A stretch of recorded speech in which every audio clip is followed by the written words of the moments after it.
Manever I say ma PENDREAM TV. PENDREAM TV there, I see them yopo. It's nation time. It is time for us to build this nation. Not for my sake, but for the sake of our youth, for the sake of the next generation. We have to build this nation. Because whether you like it or not, and this time, youth, I'm talking to you, stop crossing the bloody Sahara Desert to go abroad. All we want to do is to make Ghana so attractive that you don't have to do that. Sure, you have to travel and expand your horizon and everything, but it is not something you must do to survive.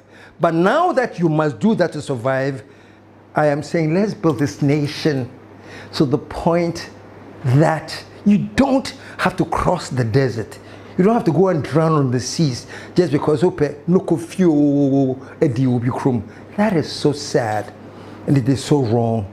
And I'm saying any government, any party that comes into power that will work hard to make sure we bring an end to this. That's a party of my own heart. Why am I talking plenty like this? Just because I say we should build this nation. Why? Because folks, I don't know about you, but I am sick and tired of Jandam. Jandam is simply doing all you can to make sure that you throw dust in the eyes of people so that it makes you look good. And Jandam happens in politics, especially in politics. Destroy your opponent. Throw dust in the eyes of the people so that the end game is that the people will actually start creating disaffection among the people. Jandam. That's why I say we shall fight Jandam this time. We shall crash your Jandam with the truth.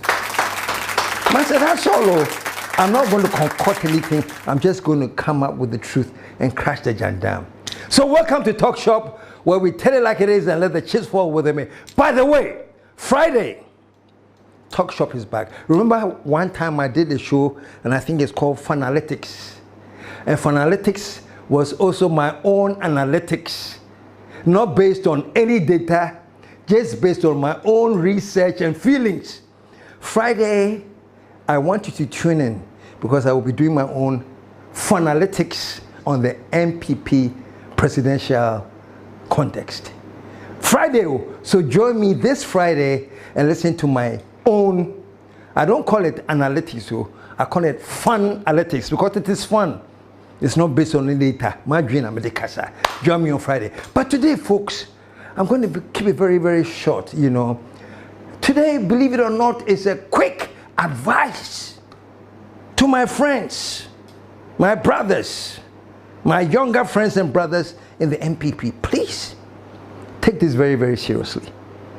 You may hate me for this, you may condemn me for this, but one day in the future, you will have said, I guess you should have listened. With all respect, press conferences not doors. There's too many press conferences. The slightest agitation, come on, let's hold a press conference. You see, when you institutionalize press conferences, the negative effect it will have is that it will be something that is so often that it loses its power and it loses its effectiveness. Trust me. So next time you're doing a press conference, all that will say, oh, would they be a press conference and overrule it? Although the people in your camp would cheer you and say, yeah. Look, the agenda of being in a position is not to strengthen your base. Oh. Your base, there you have it. It is to make sure that you keep that base and attract other people to your base. But when you keep doing press conferences, even your own base will start getting tired. What else is new? So trust me, if your own base is getting tired, then the other bases that really do not belong, nowhere can you attract that base. And I say it all the time, winning political power is about winning the hearts and the minds of the people. So honestly, if you want to win the hearts and the minds of the people, it's not about press conferencing every second.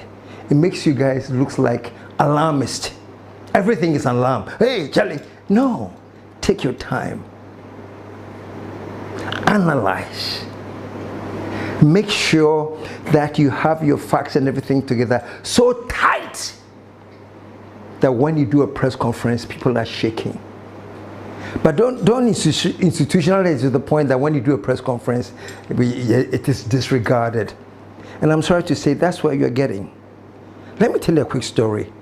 And this goes to my dear friends in the mighty minority. Sadly, maybe because of my age, I can advise you as my younger brothers. Trust me, look, when something is mighty, it doesn't even mention it is mighty. Let me give you a little bit of history for those of you, plenty of you who were not born then.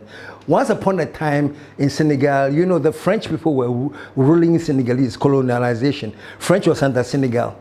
And at one point, they had a policy called assimilation. And the assimilation is that if any Senegalese or any Africans in their colonized places, if any African could learn to speak the French language, could learn to behave like the French, can learn to support the French in everything they do, then they honor you. And what's the honor?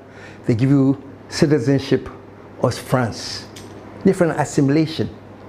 Assimilate the Negroes. Let them talk like you. Let them eat like you. And when they reach the mark that you are happy, say, Chale, I've assimilated this Negro, I'll honor him as a citizen of France. Assimilado, I think that's the French word. My French but the policy was called assimilation. One of the African leaders then at Senegal, I think it's called Senghor, right? Senghor, in reaction to this assimilation, wrote a book called Negritude. And do you know what negritude is? He says, hey, we're Africans. Back in the days, we used to call ourselves Negroes. He says, hey, we're Africans, we are Negroes. We also have values. We also have systems. So we must be proud of our values and our systems. And that is what he summed it all up in this book as negritude. Say, he was telling the people of Senegal, please don't rush to be assimilated into the French culture. No. Why? Because we have our own negritude. It sounds like a very intelligent thing, right? Until, what's his name? Wole Soyinka of Nigeria, that profound Nigerian writer. He wrote something and he said, a tiger does not have to proclaim its tigritude.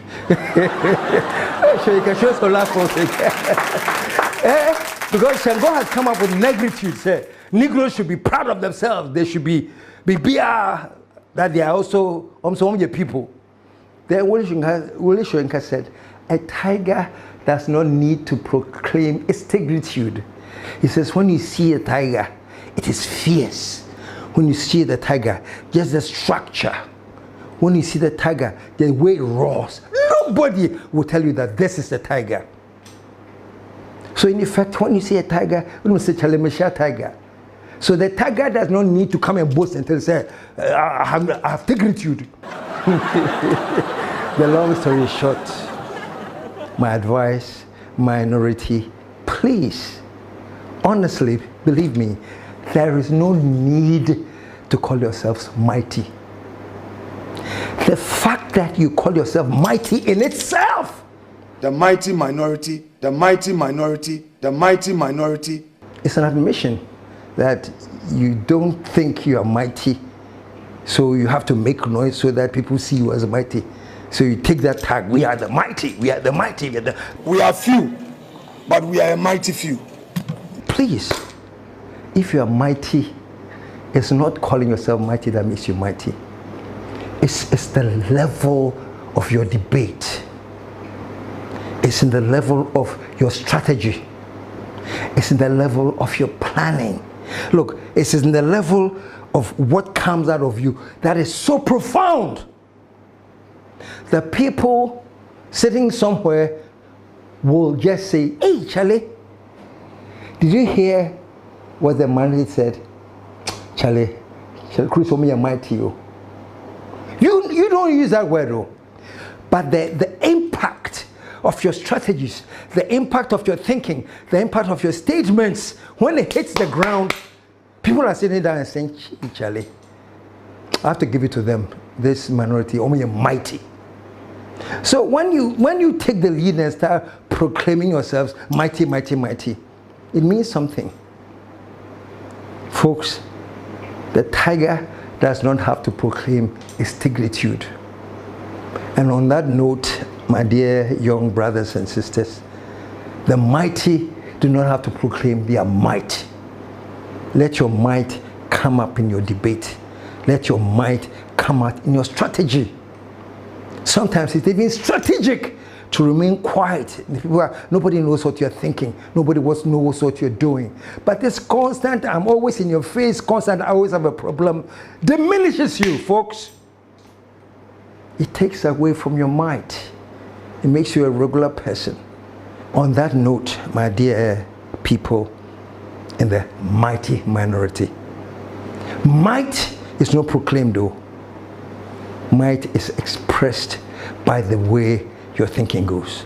Having said that, folks, having said that, I'm doing all of this because, yes, I believe in nation building.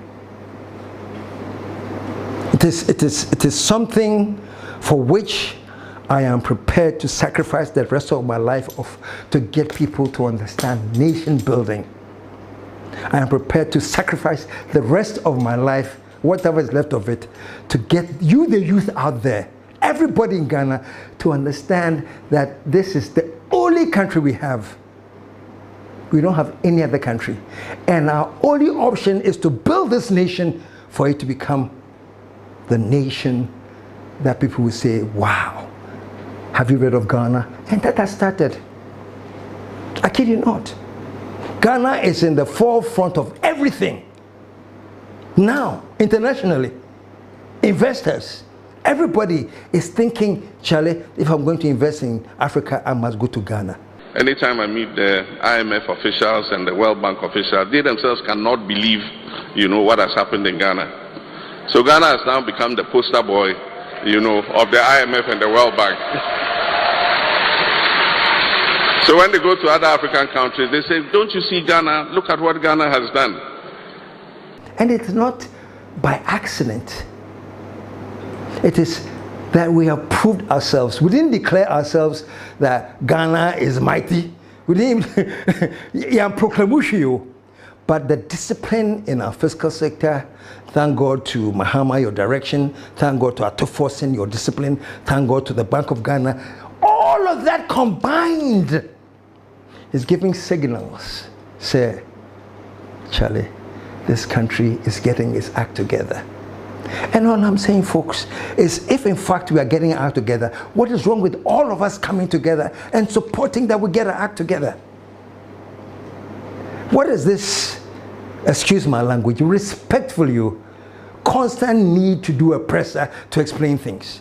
There was one recently about holding power to account, and I salute. We need an opposition. Nobody wants a one party that can go rogue and do foolishness. No.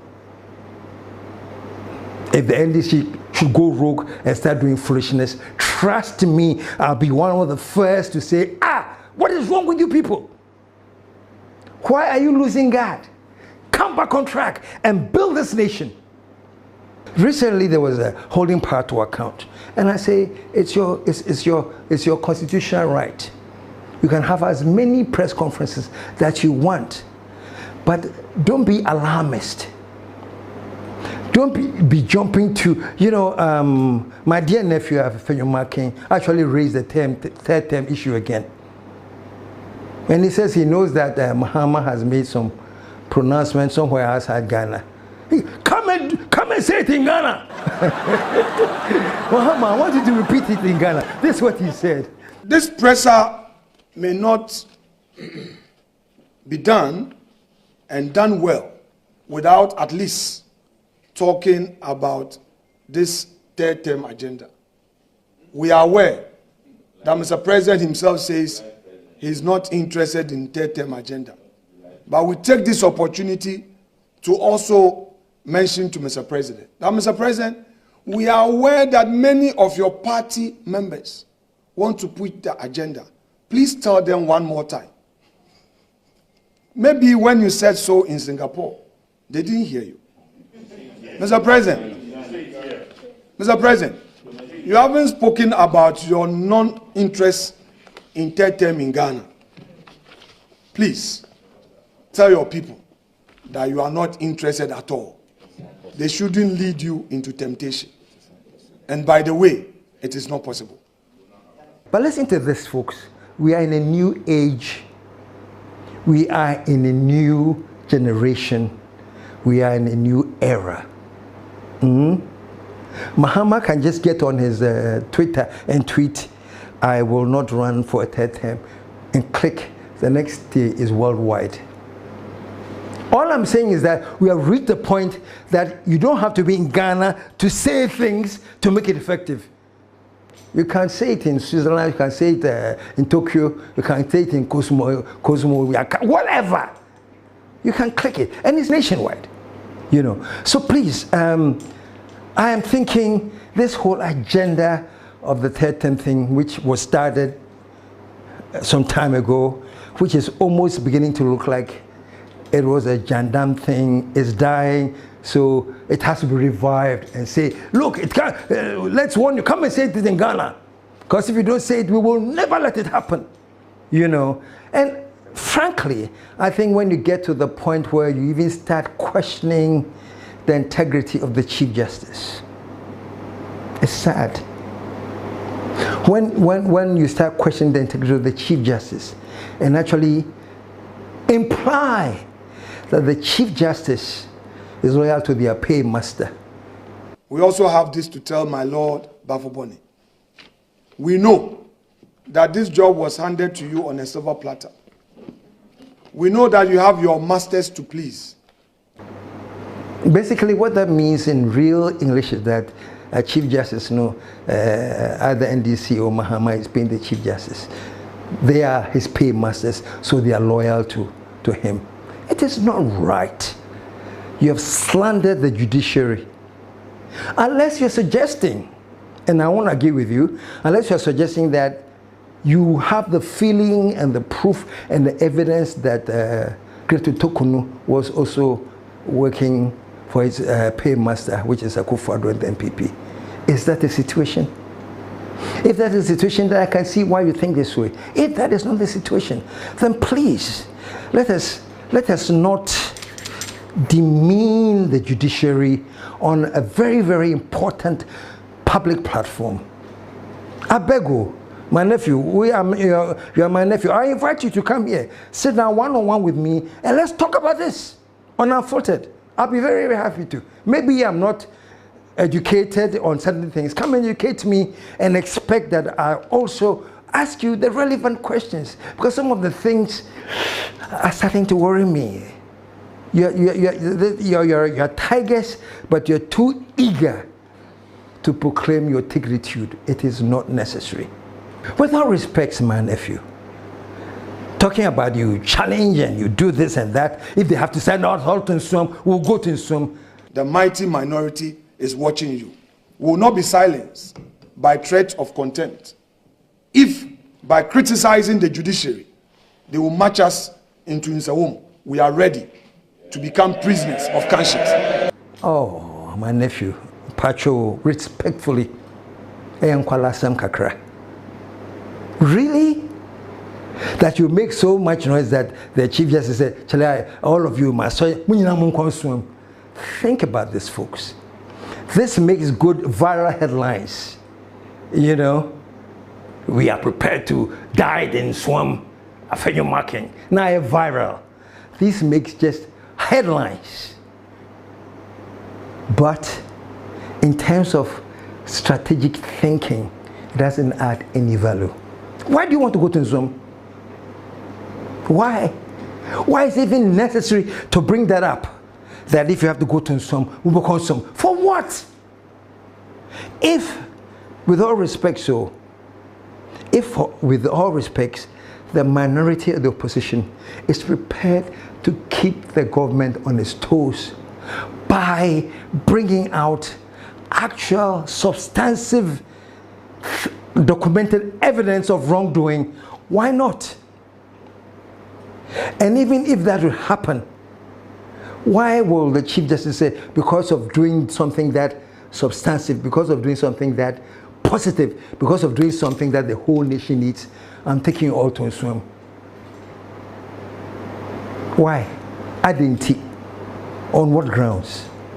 It doesn't make sense. So this is why I feel that sometimes your exuberance in trying to proclaim leadership maybe sidesteps your decision to manage a very solid opposition.